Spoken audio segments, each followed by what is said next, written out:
추위를 겪어야만 꽃이 아름답지는 않다.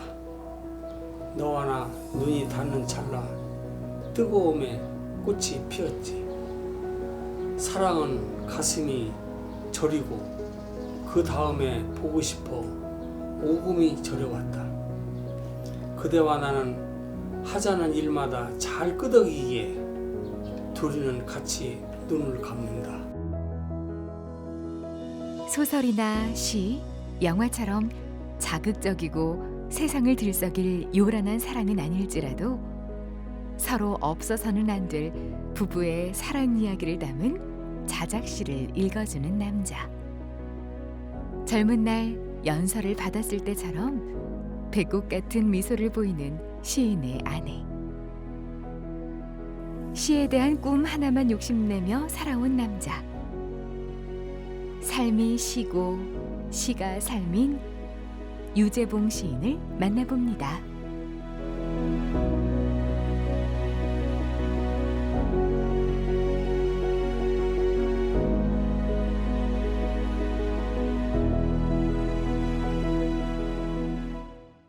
성격이 참 차분하고 좋으셔요. 좋고 늘 긍정적으로 사시고 항상 바른 생활 마냥 그대로 말보다 실천을 하고 사시는 분이에요.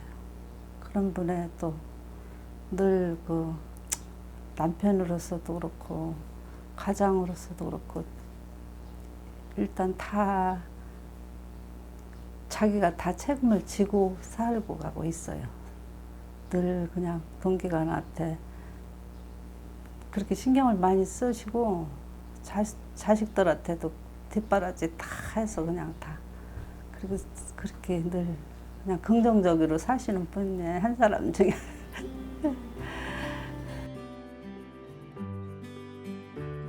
문학을 시작할 당시에 초심적 열정을 놓치지 않고 누구보다도 성실하고 신중하며 겸손한 태도를 가졌다 평가받는 유재봉 시인은 교장으로 정년한 반듯한 교육자이자 가정 또한 모범적으로 이룩한 인정받는 아버지입니다.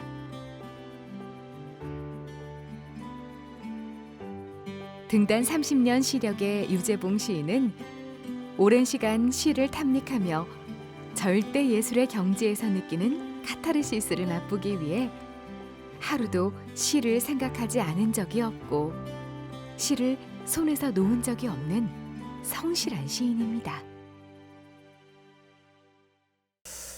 제가 초등학교 때부터 클럽 활동 부서를 문예부 이상 들어본 일이 없고 중학교 들어가면서부터 일기를 쓰라고 해가지고 그것이 글 쓰는 그 지구력이라든가 이런 걸 키웠게 됐고 고등학교 들어가면서부터 남이 쓴 아름다운 글귀를 하나씩 금조각 모으듯이 메모장에다가 메모를 하기 시작하면서 나도 좀 이런 흉내를 내고 싶다는 그런 느낌을 갖고 있다가 교대에 들어갔어요. 공주교대를 들어갔는데 거기서 그 당시 교수님들이 평론가 박철희 교수님, 소설가 최상규 씨, 이런 또 한상각 교수님 이런 분들이 문학을 아주 열정적으로 가르치시고 막 그 평가를 막 하늘 높이 하신 그런 걸 들으면서 나도 그런 글을 한번 쓰고 싶다. 그것이 하나의 동기가 됐죠. 그러면 이제 그 교대에서 하는 축제 때 그 문예반 들어가서 뭐 한 편씩 내라고 뭐 그냥 옥지게 시도 아닌 거 그냥 흉내 내고 해서 그게 동기가 된 거예요. 거기서부터 이제 해서 이제 정기적으로 그냥 쓰고 싶은 생각, 야, 저건 한번 내가 글에다 옮겨보고 싶다. 이런 시적 정황이 잡힐 때, 그럴 때 조금씩 이제 써보고 끄적거리고 이제 다듬고, 버린 것도 수없이 버리고, 그렇게 하면서 이제 오늘에 이르는 거죠. 그래서 제가 1977년도에 대전에 들어왔는데, 그 당시에 들어오니까 백지문학이라고 거기 회장님이셨던 대전대학 박명윤 교수가 있었어요. 그 양반을 만나는데 당신 뭐 시 좀 써본다는 게 나랑 한번 해볼까? 하더니 그 양반이 이제 일주일에 한 번씩 참 어렵지요. 중구 그 경암다실 중구청 뒤에 있는 경암다실이라고 옛날에 있었어요. 지하에 가서 이제 끄적거려 가지고 간 것을 배드리고 그러면 이제 그 참펜으로다 이 양반이 작작 정리하고 뭐 하셨어요. 그 보통 어려운 거 보통 나도 그거 써가는 거 어려운 게 아니고 그 양반은 보통 아주 세심하게 보시는 양반이 아니니까. 그래가지고서 그 양반은 자 그러면 몇 편 그냥 됐다. 그러면 한번 저 위다 올려보자.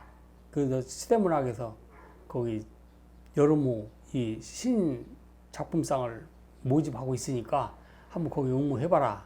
해가지고서 거기다 이제 내가지고 89년 여름호에 신인상으로 등단되면서 수상하면서 등단을 하게 된 거죠. 제가 중고등학교 때 제일 좋아하는 시가 박목월의 나그네였었어요. 야, 저런 시를 나도 한번 쓰고 싶다. 맨날 외워도 그렇게 그 시가 좋더라고요. 그래서 그런 시를 평생 한 편이라도 썼으면 좋겠다는 욕심으로 나도 그런 작가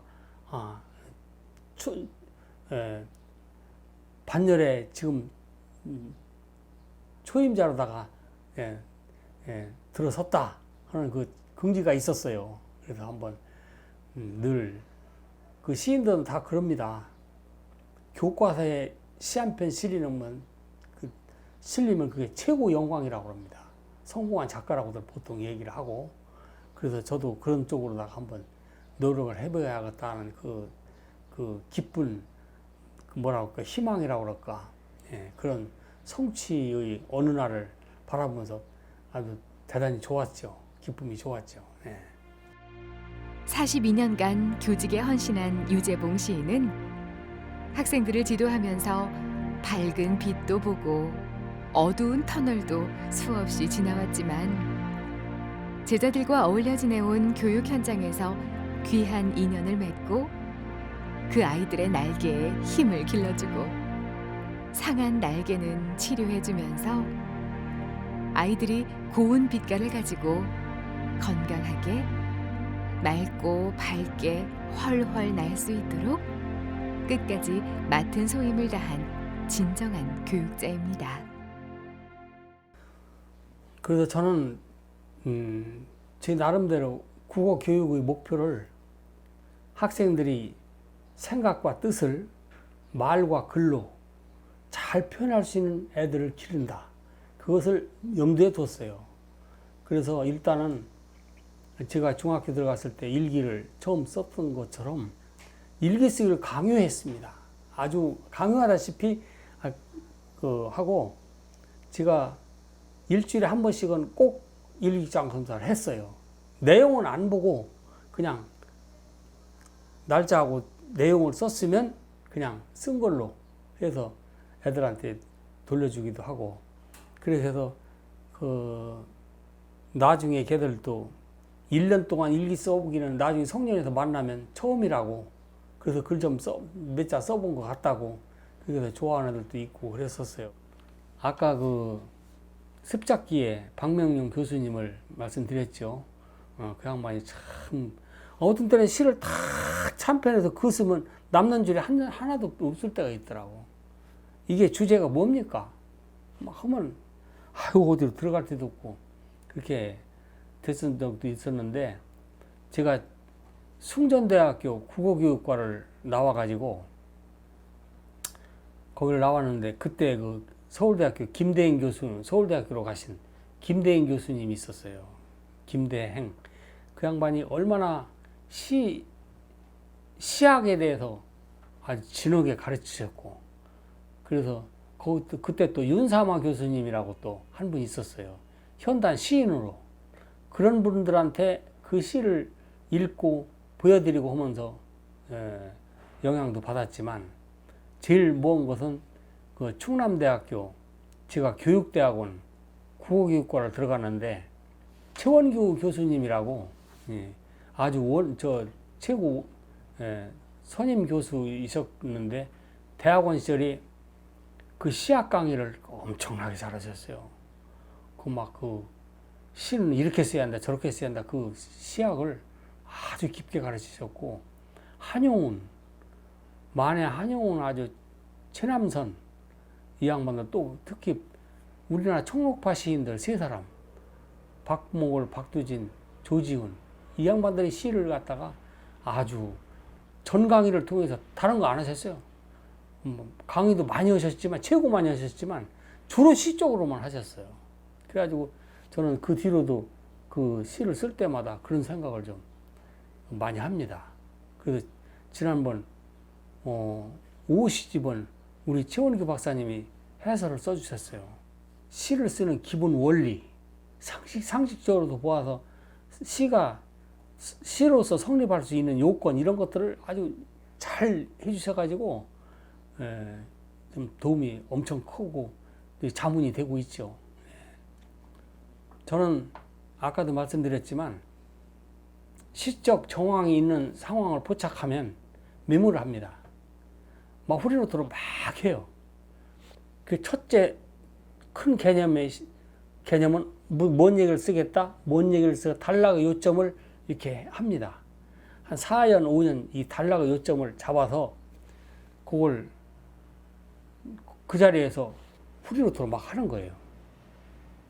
이제 그러고서 이제 집에 와서 이제 다듬는 거죠.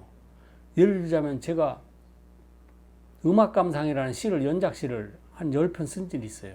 어느 음악회 가서 썼어요. 거기 가서 이제 무슨 콰이강의 다리가 나온다 그러면 거기 눈 감고서 이렇게 하면 막 그 콰이강의 다리 그 군사들이 막 말달리듯이 막 어떤 영상 그런 것들이 막 있으면 그 떠오르는 대로 쭉 써보는 거예요. 막 후리노트로. 그래서 집에 와서 또 정리하고 그렇게도 하고, 또 어떤 때 보면 글 쓰는 사람들은 그런 게 있어요. 남은 슬퍼 죽겠는데 이 장면을 나는 글 쓸 때 뭐라고 쓸 것인가. 그래서 어느 때 그 중환자실에 한번 간 일이 있어요. 그러니까 난 여기를 뭔 얘기를 써야 되나. 거기서 보이는 대로 다 써보는 겁니다. 그 사실적 정황을. 그러고서 이제 집에 와서 또 다듬고, 맨날 며칠 다듬고 하다가 이제 나중에는 이제 어지간히 끝났다 싶으면 이제 어디다 이제 올려서 컴퓨터에다 새로 쓴 시, 제5집을 향한 시, 5집에다 늘 시를 차곡차곡 넣는 거예요. 그러다가 이제 한 8, 90편 되면 이건 아니다 싶으면 싹 빼고, 이렇게 해서 이제 부류별로 이렇게 해서 시집을 낼 때는 정리하고, 그런 식으로 했죠. 그래서 한마디로 얘기하면 그 시적 정황이 있는 데서 직접 써보는 거, 써서 해서 이거 바꾸고 뒤집고 이제 연구성을 해서 정리하는 거, 그것이 저는 아주 상식처럼 돼 있어요. 그렇게 해야지 막연히 그냥 생각을 하는 것은 겉보기만 시지 사실적 감동이 없는 것 같더라고.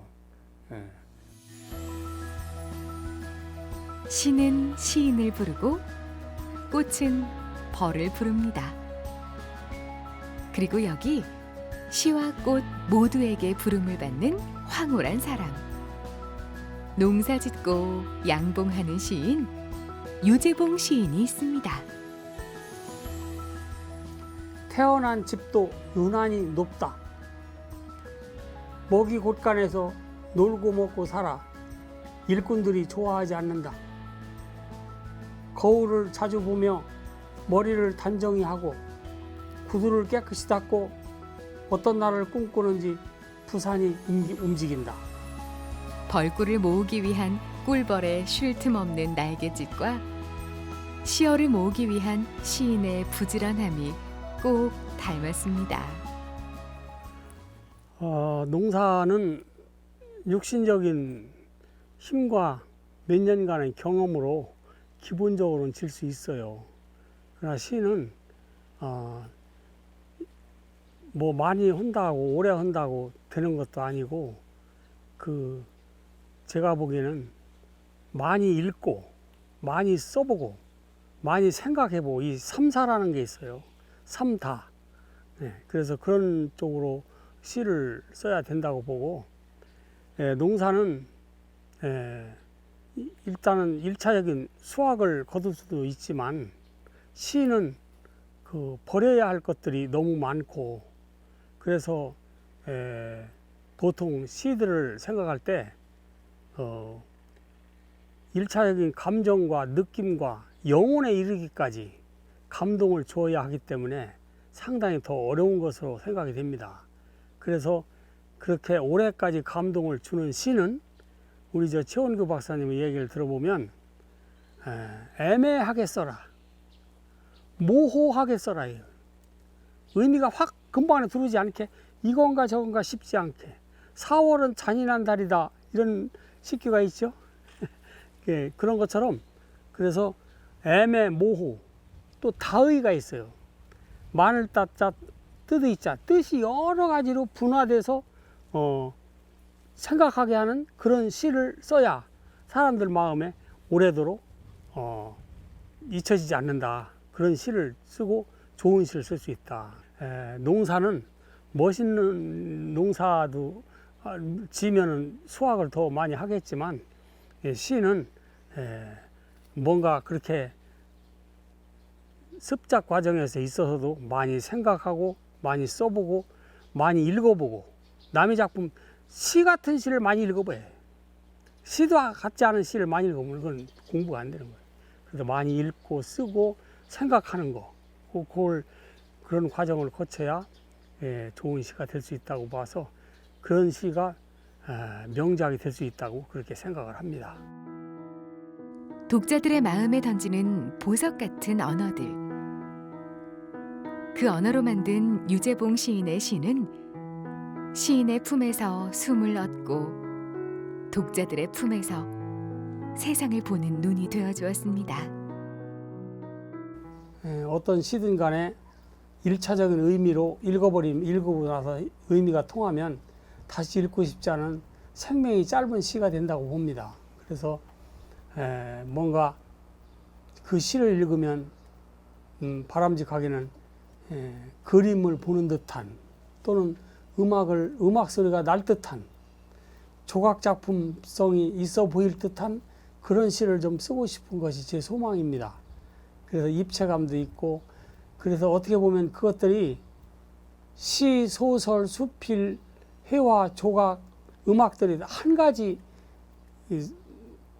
표현하는 방법이, 소재가 다를 뿐이지 예술의 경지는 똑같다고 생각이 돼요. 그래서 앞으로는 그렇게 해서 좀 오랜 생명이 있고 읽을수록 맛이 나고 우러나는 그런 시를 쓰고 싶은 것이 제 소망이고, 그쪽으로 저는 방향을 돌리려고 애를 쓰고 있습니다. 시인에 의해 생명을 갖고 태어난 시문이 맛있는 음식처럼, 때로는 깊은 맛을 내는 와인처럼 사람에게서 사람으로 이어지며 세대와 세대를 넘나들며 감동을 줄 수 있기를, 그래서 독자들의 마음이 움직이기를, 그렇게 오랜 생명력으로 남을 시를 쓰기 위해 유재봉 시인은 오늘도 시어들을 쌓고 또 쌓습니다. 제가 나이로 봐도 늦은 나이고, 또 시를 쓴 연조로 봐도 늦은 시기고, 그래서 제 인생에 옛말에 그런 말이 있어요. 앞으로 나아가지 않으면 떠내려간다. 나아가야만 발전하는 것이고, 떠내려가면 이건 쉼없이 멸망하는 길로 가는 수밖에 없다. 그런 생각을 가지고, 또 다른 사람으로 보면 다른 사람도 뭔가 하고자 했던 것들, 성취하지 못한 것들을 늦게나마라도 할 수 있는 꿈들이 있습니다. 그런 사람들에게는 그런 힘과 용기를 주기 위한 하나의 제목이라고 볼 수가 있죠. 그래서 뭔가 나도 늦게나마 젊었을 때만은 못하더라도, 그런데 하는 만큼 앞으로 나아가서 성과를 이루고 보람을 이루는 삶을 살고자 하는 그런 기본 욕심에서 그런 방향으로 살고 싶어서 쓴 시예요. 시집을 많이 낸 사람으로 보면 저는 조금 적은 편입니다. 시집 수가. 근데 이렇게 시를 쓰다 보니까 살아온 정서, 폭, 영역 이런 것들이 한계가 있기 때문에 방향을 틀지 않고 내 삶이 변하지 않고는 내 틀에서 벗어나지 못하고 계속 쓰는데 저 나름으로 실증이 있었어요. 그래서 정말 획기적인 그런 시를 쓰지 못했기 때문에 시도 그렇게 발전을 못했고 시집도 많이 못 낸 것으로 생각이 돼가지고 지금은 뭔가 좀 지향할 수 있는 좋은 시집을 정말 씹듯이 읽고 있어요. 읽고 그 사람이 쓴 시의 방향을 쫓아서 나도 내 경험, 체험 속에서 그런 걸 꺼내가지고 자꾸 이렇게 써서 끄적거리고 해서 작품을 이루려는 그 시도를 그 시 옆에다 한번 해보는 겁니다. 그렇게 해서 나의 시를 좀 체질 개선, 혁신, 또 그렇게 됨으로써 내 삶도 바꿔지고 또 새로운 행복의 가치도 느낄 수 있는 거고 앞으로는 좀 30년은 지나면서 그런 궤도수정, 시의 궤도수정, 인생의 궤도수정을 좀 해볼까 하고 있습니다. 어떤 사람이 그런 얘기를 하더라고요. 늙어서 아프면 아픔까지도 사랑해야 한다. 그게 참 어려운 말이거든요. 그런데 어떤 사람은 아이고 나는 종합병원이요. 나는 아주 안 아픈 데가 없어. 그리고 방바닥을 두드리면서 맨날 한탄하는 사람들이 많아요. 그렇게 아프고 슬프고 또 안 좋은 일이 있고 안 되는 일이 있더라도 저는 시를 통해서 위안과 치료와 그 고통까지도 사랑할 수 있는 네가 아파봐 내가 너한테 질 것 같아? 이런 것이 아픔을 사랑하는 거거든요. 그런 쪽에 언어 표현을 좀 느낌 좋게 해서 그런 식구를 마음에 내가리면서 이기고 치료하고 힘을 낼 수 있는 궁극적인 그런 주제의 시를 좀 쓰고 싶어요. 아프고 슬프고 안 좋은 일까지도 그의 시를 통해 위안을 받고 생채기를 치료하고 힘을 얻을 수 있기를 유재봉 시인은 기도합니다. 가는 곳마다 희망을 만들고 그렇게 커진 희망 안에서 삶을 노래한 시인의 삶. 시인의 삶이 시가 되고 노래가 되고 춤이 되어 독자들의 마음을 어루만져 주기를 문학의 향기가 응원하겠습니다.